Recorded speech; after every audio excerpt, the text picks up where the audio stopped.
Belief as attire.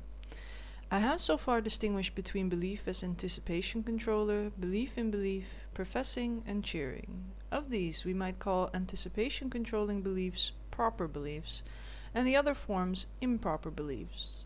A proper belief can be wrong or irrational, as when someone genuinely anticipates that prayer will cure their sick baby, but the other forms are arguably not belief at all.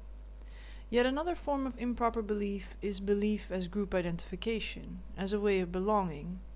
Robin Hanson uses the excellent metaphor of wearing unusual clothing, a group uniform like a priest's vestment or a Jewish skullcap, and so I will call this belief as attire.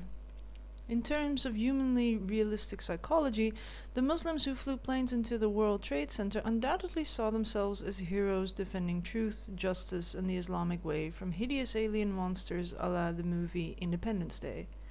Only a very inexperienced nerd, the sort of nerd who has no idea how non-nerds see the world, would say this out loud in an Alabama bar. It is not an American thing to say. The American thing to say is that the terrorists hate our freedom, and that flying a plane into a building is a cowardly act. You cannot say the phrases heroic self-sacrifice and suicide bomber in the same sentence, even for the sake of accurately describing how the enemy sees the world. The very concept of the courage and altruism of a suicide bomber is enemy attire. You can tell because the enemy talks about it. The cowardice and sociopathy of a suicide bomber is American attire. There are no quote marks you can use to talk about how the enemy sees the world. It would be like dressing up as a Nazi for Halloween. Belief as attire may help explain how people can be passionate about improper beliefs. Mere belief in belief or religious professing would have some trouble creating genuine, deep, powerful emotional effects, or so I suspect.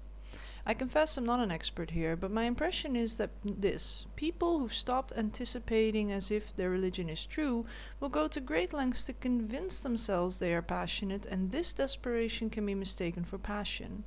But it's not the same fire they had as a child. On the other hand, it's very easy for a human being to genuinely, passionately, gut level belong to a group, to cheer for their favorite sports team. Identifying with a tribe is a very strong emotional force. People will die for it, and once you get people to identify with the tribe, the beliefs which are attire of that tribe will be spoken with the full passion of belonging to that tribe.